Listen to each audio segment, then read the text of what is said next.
Hi there. This is a lively panel discussion. So, before I go into this, so what's a researcher like me doing in a place like this? That's really the key question. And I think to help you understand that, there are other researchers that we can talk about. One is Donna Goldfarb. You guys probably don't know who Donna Goldfarb is, but what does Donna Goldfarb do for a living? Well, Donna is a researcher, which is now called insights by most, like large CPG firms or marketers in general. But Donna's risen nicely in her career. She's actually vice president for consumer and market insights at Unilever for the Americas. And I asked Donna, I said, Donna, so what do you do for a living? I thought she would tell me something like, well, I do insights, not surveys, whatever. But her response was, I sell soap. And research is just what I do. So what research is about, really, is helping the enterprise to thrive. That's why she's getting a paycheck. And she has certain X-Men superpowers that she brings to the table, but really it's about helping the enterprise to thrive. So the marketing research insights function answers, it's about informing brand strategy and marketing action in a grounded way, and I want to emphasize that. That's what we all do. That's what research does. That's what web analytics and digital analytics is about, and that's a little bit different than some of the more inspirational types of functions that try to provide insights. Planners on the agency side might start with the inspiration and work their way back to the data, but we all share this common culture and philosophy that we want to start with a belief structure that is solidly grounded in evidence and analytics. I mean, when needed, there's a lot of heavy-duty math and analytics that goes on, not just on the web analytics side, but even more so potentially on the marketing research side. And we answer questions like, how do we grow sales effectively and efficiently? How do I create brand loyalty? It's a myth that loyalty is dead or loyalty is crumbling. Brands are everything. I mean, so maybe we need to think about what brands mean, but brands are everything, especially as choices become overwhelming. That's what you have. That's your coping mechanism, is what you know about brands. So we want to understand how to create more brand loyalty or brand equity. How do people use my brand? How do people shop? Shopper insights is a little bit different than consumer insights. You're researching people as shoppers. One of the great presentations I saw about this was by Mike Twitty, the head of Shopper Insights at Unilever, where he showed a bowl of Ben & Jerry's ice cream on a table. He said, what's going through your mind? And the audience is going, oh, it looks great, a treat at the end of the hard day, that kind of thing. A lot of emotional stuff. Then he showed a freezer case of ice cream, with about 100 SKUs of ice cream. And he said, okay, what's going through your mind? The kids are screaming, I got to get home, I can't find what I'm looking for. The emotions are just as poignant, but they're different. The emotions, the desires, what constitutes success is different to people as shoppers than to people as consumers, and we need to understand both. And how do we target consumers consume and respond to media? Now, as you look at this, you'll realize that basically all of these questions are what we've been discussing today. So what marketing research does, or insights, whatever you want to call it, and what web analytics and digital analytics is about really has a tremendous overlap in the Venn diagram. But there is a sea change that's occurring. I guess that's a little bit of a pun, right? Digital river, sea change. There's a sea change that's occurring, and that is much of the actual activity that leads to purchase, even for products that are almost exclusively bought offline, much of that activity now occurs online. It occurs digitally. When I say online, I don't mean computers necessarily, because the #1 way in which people will be accessing the internet in a few years in this country is mobile devices, right? We know that as we track, rise of smartphones and usage of smartphones and tablets. I mean, that's going to pass computers as the form factor that people use to access the internet. But the fact of the matter is there's something called a path to purchase, and that path to purchase is becoming increasingly digital.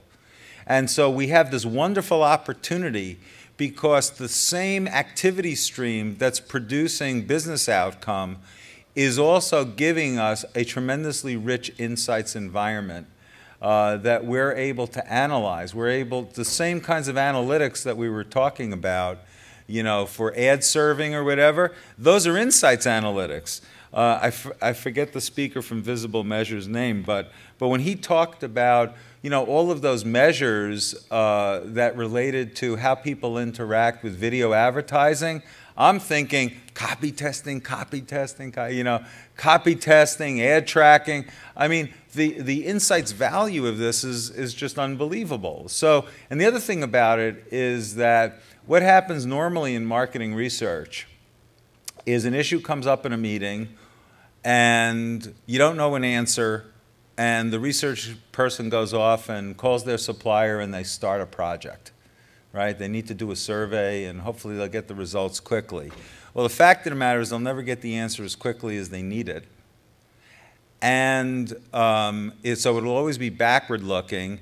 And the other thing about it is that the answer actually probably already exists in digital life now, because people probably have been talking about it all along.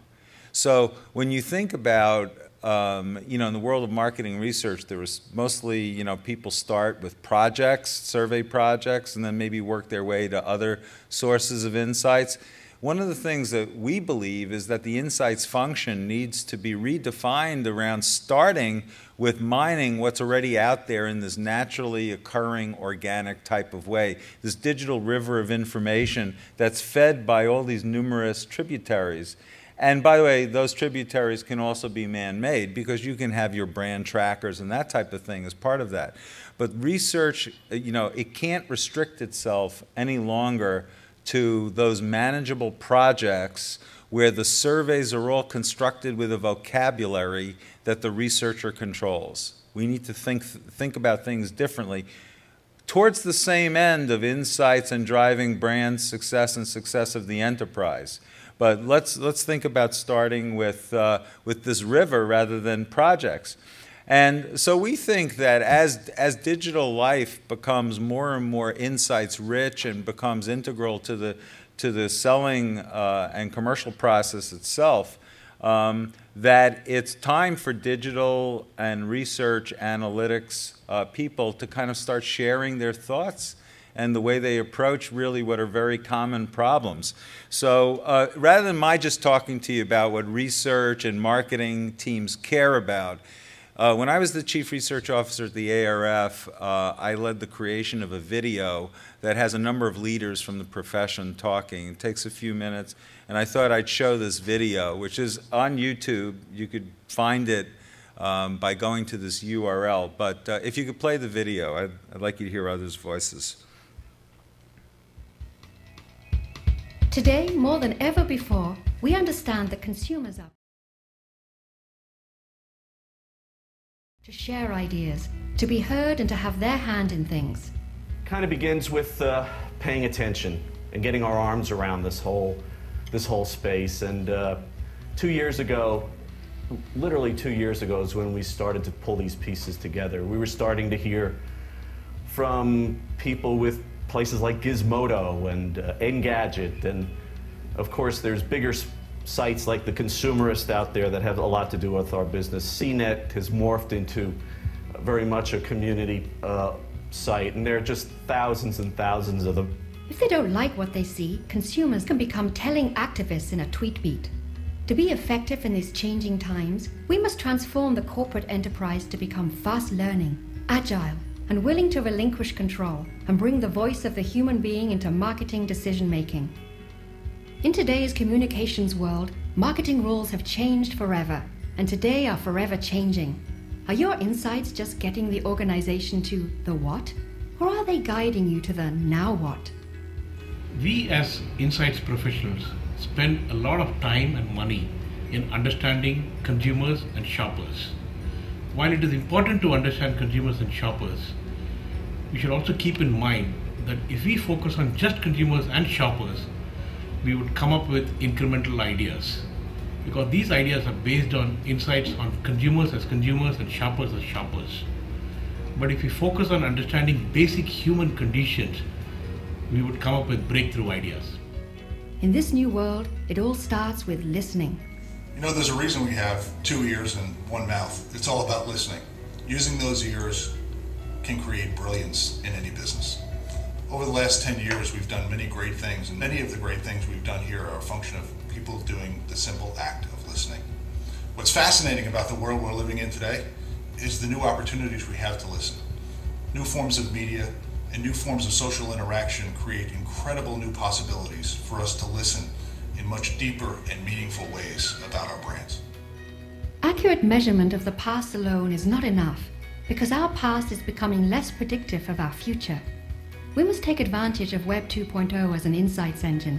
Listen to what people say, what they search, how they navigate, to better understand them as active human beings, and to better understand how to answer their needs. Researchers and marketers need to take advantage of Web 2.0 as an insights engine. Listen to what people say, how they feel, what they navigate, how they search, to better understand them as active human beings. More importantly, how we can help to answer their needs. The opportunity is tremendous. And to complement the richness from the web, we have databases, digital trails that transformed organizations are integrating into their insights engine. What's also required in today's companies are brave, forceful, and charismatic leaders who help drive human insights to action. We cannot have our conversation in our companies be about data quality. It has to be about insights, growth, and innovation. This world that we're in right now with social networking and the quantitative metrics that we have gives us a unique opportunity to build insights as an entire research function and not just as a point of analyzing qualitative data. So how do I think we should be getting to insights is to cut a slice, create a synthesis, tell a story, and take a stand. This new environment is really demanding new skills from us as a research organization. So we're gonna have to be influential. Clearly, you need passion, you need tenacity, you need resilience, speed, storytelling. I like to think of, well, what kind of people are we going to need to be recruiting into our organizations of the future in order to be able to not only synthesize all that material, but then also to be able to communicate it in a compelling way and translate it into growth opportunities. And people are going to have to be equally adept at being able to take an insight and share it and communicate it as they are to have very deep quantitative skills. The Vancouver $1 billion research lab gave us a real glimpse into the future of television viewing. What we learned was that the more people consumed the Olympics across a number of screens, the more television they watched, and that in turn increased their use of cross-platform screens. And what this says to me is that there is no question we've got to change the way in which we measure television viewing going forward. Research has a rich legacy of risk-taking pioneers changing the way businesses operate. Where would we be without market shares, scanner data, You can stop the video at any other time. tools that affect how I come up next on the video, so I'm standing here, so we don't need that. Okay, so what's a researcher like me doing in a place like this? Because first of all, I realize the tremendous value of forensic analysis. So what I mean by forensic analysis is like Quincy, or where the body doesn't tell tales, but yes it does, because you're analyzing forensically the crime scene.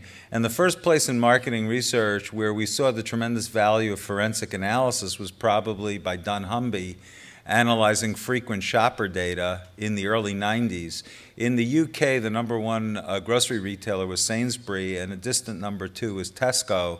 And dunnhumby was a small consulting firm working with Tesco, and then they created a loyalty card program for them, really specifically because they had this vision about the value of insights that they would get from loyalty card and frequent shopper data.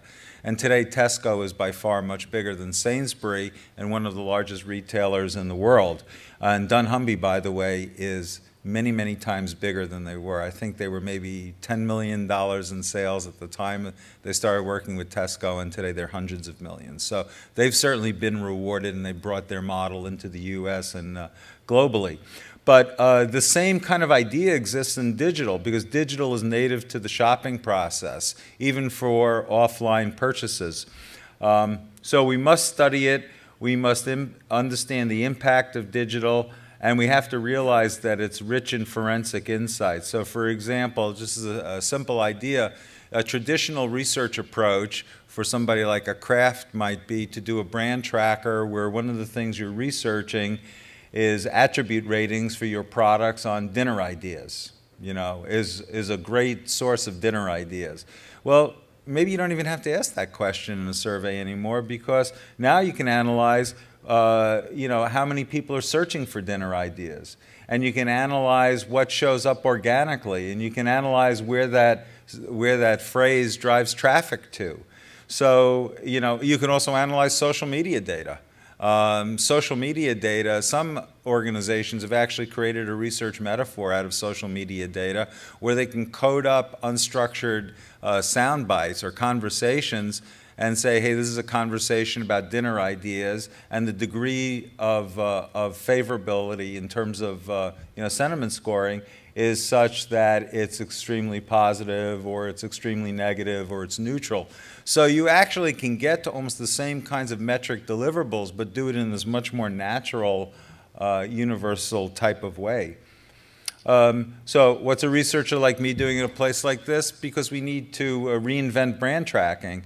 I don't think brand tracking that's done based upon surveys, and that's a huge business in marketing research today, but I don't think brand tracking like that positions a brand to succeed in a digital future. It's not that it's not useful, but it's insufficient. And if you've ever looked at brand tracking results, you know that the data always like one giant halo effect.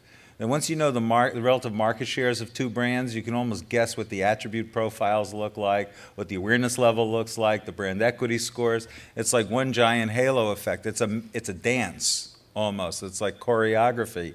But yet when you look at social media data or digital data, you don't see that same dance. You see different things. And these things are both cause and effect of successful marketing. You want if you're Dunkin' Donuts, you shouldn't be happy with this line. You know, the difference in sales is maybe 2 to 1 between Starbucks and Dunkin' Donuts, but the difference in conversation is 10 to 1. And if you look at search results, just search for the word coffee and see the degree to which, you know, Starbucks shows up versus Dunkin' Donuts. And I mean, it's, as you analyze digital data, whether it's social or it's digital or it's natural or its own media data, you'll see very different patterns. And those are key elements in understanding whether your brand is succeeding in a digital age. In terms of media measurement, you know, people talk about paid, owned, and earned media. I don't know anybody who's doing it yet. I mean, I don't see it being done correctly. When I see people talk about earned media and I see that they're looking at the summarization of how many conversations there are about a brand, that's not an earned impression. That's the tip of the iceberg. I mean, how many people are seeing those tweets? And doesn't it depend upon the influence of that particular person? And I don't know that I love clout, by the way, as an influence statistic, but some measure of reach or some measure that could be then modeled against something more like impressions, I think is pretty important. So what does paid, owned, and earned media look like? What does that pie chart look like for a given brand? I don't know that anybody really knows that. And I'll tell you, I have taken a cut at it with, I've used both my friends at ComScore and at Compete have been, you know, nice enough to share their data with me. And I can tell you the pie chart of impressions is shocking. But even more shocking is the pie chart of time with brand. Because guess what? You know those 26 or 27 million fans on Starbucks? Like maybe 100,000 of them actually go to the fan page in a given month. So if people are not actually going back to the fan page on Facebook, and 1.5 million people or so, or 2 million are going to Starbucks.com in a given month, then I might challenge Sheryl Sandberg's contention that, gee, why is anybody building own media? Why not just have Facebook fan pages? So this is what I mean about, you know, really taking kind of like a grounded look and really informing strategy. I kind of think of it as what the analytics people can do is really help the research people to remove the blinders. But what the research people can do is give the digital people sunglasses so that they're not blinded by the bright, shiny objects. And just taking a much more balanced and informed view of things. So anyway, it's hard to measure. There was some talk about marketing mix modeling. I haven't seen anyone put digital properly in marketing mix models yet. The way CPG firms, for example, do marketing mix modeling is becoming increasingly misspecified as they try and include digital data. And so we need to create digital data variables and streams that are conformable to the model structures that we have. We still have work to do there. So what's a researcher like me doing in a place like this? Because we can learn from each other. In marketing research, there are advanced analytics tools that I actually don't see being used either at all or effectively in digital analytics. There are basic law-like principles that come from loyalty modeling that were developed in the 60s and continue today to be law-like that I don't see many people using in digital analytics. Game theory.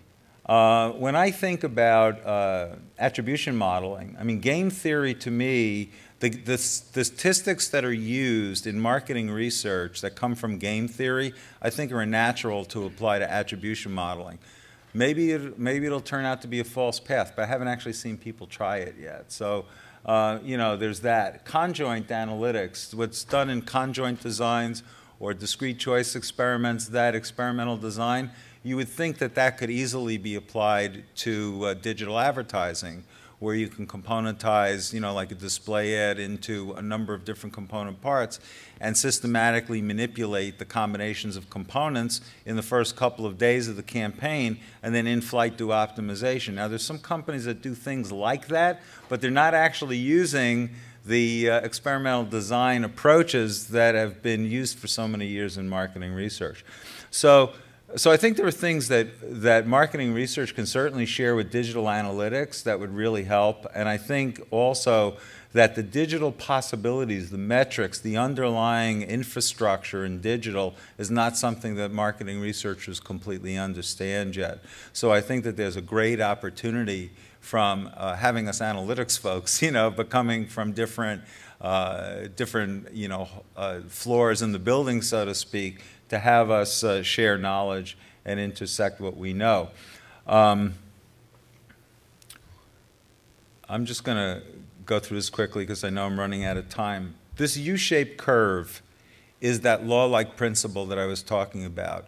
You can model loyalty to any brand by using what's called a beta distribution that describes the distribution of probabilities of purchase towards a brand and will be used to recover the market share and loyalty statistics for that brand. Now, if this curve is law-like, which it is, and that curve, I can trace that curve out for a 10-share brand, I could trace that curve out for a 15-share brand, for a 30-share brand, and I can actually show you mathematically how this curve needs to change its shape to be able to recover the market share of the brand. Then what becomes interesting is to say, well, why don't I segment people based upon their degree of loyalty to my brand? Because if I'm going to gain more market share, obviously I need to change the shape of this curve, right? So, but what you see, the numbers on the bottom, I assume this presentation will be made available because I know I'm going to have to go through this quickly, but what you see is that a brand actually gets significant business from people that do not prefer it, but people who prefer some other brand. Those who are on that far side of the curve where they only buy you like less than 25% of the time, they're buying some other brand in all probability much more frequently, they still contribute a substantial portion of your business. In this case, 19% of sales are coming from that group. And a very small percent of your buyers are truly engaged, meaning highly loyal towards your brand, and they account for maybe half of your sales, a little less, 43%.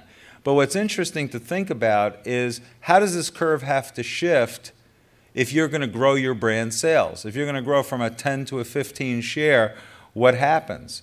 So the first question you might ask is which loyalty segments to grow and which decline for this brand to grow. If this brand is going to go from a 10 to a 15 share, which loyalty segment has to grow and which one has to decline? Okay, anybody want to hazard a guess? Which one has to grow? What's that? Okay. Oh, the only okay has to grow. Anybody else want to guess what has to grow? Fringe. That's right. So what happens is that people think that to make your brand grow, you're taking bodies from the left and you're putting them on the right. You're losing the marginal buyers because you're converting them into loyal buyers. Actually, what happens is for this brand to grow, it has to grow its sales from every one of these 4 segments. So now the next question I have is, where do you think Facebook fans come from? Do you think they come equally across all these 4 segments? I mean, there's been evidence that shows the answer to that is no. It tends to be more loyal customers to a brand. They will show their loyalty by, liking that brand on Facebook. So that means if you're using social media, you don't really, if that's the main thing, that if you think that's the panacea, well then you don't actually have a strategy for 2 of the 4 segments. You need to grow all 4 segments. You need strategies. You need touch point strategies for every one of these segments. So, and obviously digital analytics provides some very powerful clues as to what that strategy might look like for all 4 of these segments. In terms of game theory statistics, I'm just going to go through this because I know it's running a little bit late, but this has been applied already pretty regularly now in marketing research to what's called turf, which is like if you have a line of 20 flavors, but you can't really launch all 20 flavors, which are the 10 best flavors to introduce. So there's game theory statistics have been borrowed to solve that problem. Another way game theory statistics have been used is, you ever do a regression analysis and you get frustrated by the multicollinearity of the variables, where the independent variables are correlated with one another, so you can't quite sort out the relative importance? Game theory does this. So that application to sorting out the relative importance of different variables, boy, that sounds an awful lot to me like an attribution kind of an approach. How would you sort out, somebody viewed this website, they clicked on this, they searched for that, they did this, they did that. How do you sort all that out? Well, maybe game theory is a way to approach that. So that knowledge of applying game theory to marketing already exists within marketing research. Conjoint designs, I talked about this. I won't go into that any further. So the final thing is there's ample opportunity for us to be talking. Unfortunately, poor Judah, I guess, was in a car accident today, so he's not here, to help me discuss this with you guys. But it was really Judah's brainchild that we create an organization called the Analytics Research Organization, which would be kind of a community of researchers, maybe shopper marketing experts, digital experts, who's ever like a data geek and who's deriving insights to help drive marketing strategy and action. Let's come together in some way. So anyway, we formed this community, and you can go to this URL if you'd like to check it out. But basically the mission as stated here, we're just trying to bring together people who are all kind of approaching the same common business goals, but from somewhat different floors in the building. And what can we learn from knowledge share, technique sharing, and let's get technical. I mean, we're all mathematically inclined, so there's no reason to water down our discussions, and let's have some fun doing it. So anyway, so all of this is what a researcher like me is doing in a place like this, and hopefully you guys find this interesting. I'll be here for a little while. Unfortunately, I have to catch a plane, so I'll be here until about 12:30, and then I have to get in a cab. But if you don't get... Yeah, right, I'll be careful, that's right. But of course, it's not up to, I'll just tell the guy, like, don't get on the phone, just concentrate on driving. But seriously, But you can always reach me on Twitter or whatever. I'm pretty visible out there. Okay, thank you. Joel, you have time for a couple questions?